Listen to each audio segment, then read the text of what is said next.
Alrighty, so in this video, I'll very quickly show you how to use the green screen as well as the magnifying glass wand. And in the description down below, I will also link a bunch of different resources that has really helped me get to the point where I'm at today. So first and foremost, if you go into your Zoom application, you're staring at yourself before the student logs on, you want to choose the video icon, but there's like a smaller icon right here in the upper right corner. You want to choose virtual background.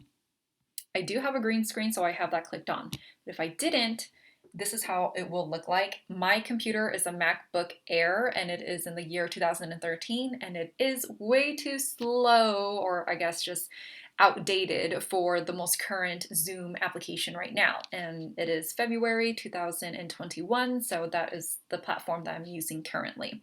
This is not a legit green screen. This is actually just a felt blanket from Walmart. So if you go into the sewing section, they had this rolled up and it was about $5. And I'm literally just, let's see if you can see that. I'm literally just holding it up with 2 tack pins. Just don't tell my boyfriend because I have tack pins all over my wall now. So once you do have a green screen, you want to click on that. And from there, you can choose different various backgrounds. You can interact with it. You can move in your seat, like leaning on the wall versus sitting up close to the camera, just so it can show different depth. This is Luigi flying out from behind the bush. So I'll ask the student, I will say, oh, where do you think the rabbit is? Or where do you think Luigi is? I have a student who absolutely loves Luigi. And so if they think it's the rock, I have different screens set up so that it can look a little bit more animated. So I'll say, okay, let's push up. So then you go push, push, push, and there are the 2 rabbits. And then if you just click back down, that's how that looks like. So it's very easy to use. I think the biggest learning curve from this point of view and putting things virtually here and animated is that you kind of have to learn your script as well as the animation of the different things that you have done. But I'll get more into that in a different video. So now that you have your background, you can interact with it. You can create your own stuff. You can say, do you like fire trucks? Give me a thumbs up or thumbs down. Or you can play parts to a whole, like which piece is the bottom piece of the police. And after a while, you become a weather lady or man. You just kind of learn how to navigate the board. And then how I go about doing the green screen is other people have used like a magnifying glass with a green construction paper on it. I actually use more, it's like a blue offset color. And what you do is right here in this right corner, you want to click on that guy. So now you're using this color as the green screen and you'll be able to track it throughout. So for an example, I click on the background and I say this lesson plan will actually be listed down below so that you can download it if you choose to and, think it's engaging and fun. So where is it? Of course. So this is a little script that I have for my kiddos. It says, my dog went missing, and you can ask them to read. You can ask them to identify how they're feeling. And so not only did the dog go missing, but they are also missing these 3 items: the puppy itself, the frisbee, and the bone.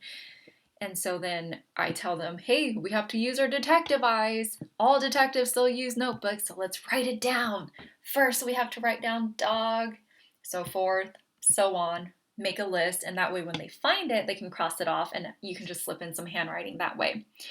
So we're gonna go to Bowser's Castle right now. Spooky. And I give them the option because whenever you're doing virtual therapy, I just find that those who need more engagement, they need to make the choices. So I tell them you can go through the brown door, you can go through the blue door. And depending on what they choose, that's the one that I click on. So the blue is going to represent the pool and the green's going to represent, or the brown's going to represent this dark room. But before we go, I say we have to use our special detective eyes. So I'm going to switch over and let's go through the door. Or whichever one they choose. It just depends. And then you can make it super animated by getting closer to the camera versus not. So if they choose the brown one, we can go in here, and one of the items was the frisbee. So I tell them, tell me when you see the item that's on your list, and just having them reference it, follow directions, and they get to have fun by being in a spooky room. Then we go back out, and then we can go through the blue door, and I tell them, look for the bone, tell me when you see it. And the shorts, oh my goodness, always cracks up the kids. So after that, we didn't find the dog, so now we hear this barking from a different location. And I tell them, again, we have to use our special spy glasses, and then we go through this room that's just filled with a bunch of scary animals. Like, look at this pigeon. Do you want to mess with that pigeon? No. But anyways, they eventually do find the dog, and they have to make it out of the room, the lava room, because that is what Bowser's known for. And then at the end, we're super happy. The girl now happy, and we found the 3 items. So if you think that was interesting and or fun, click down in the link below and I will list the information there. So anyways, this is just a quick way of using your green screen or felt blanket. And then also, you don't have to have a green one. I think it's just easier to switch between 2 different colors. But this is from University of St. Augustine during the OTAC convention. It's like a non-slip jar opener type of material. But anyways, yeah, that is how I use 2 of these things. And I hope that you found it helpful. If you have any information, if you have any questions, leave it down below, and I will be sure to get back to you with the best of my knowledge and ability. So, any whoosies, talk to you guys later.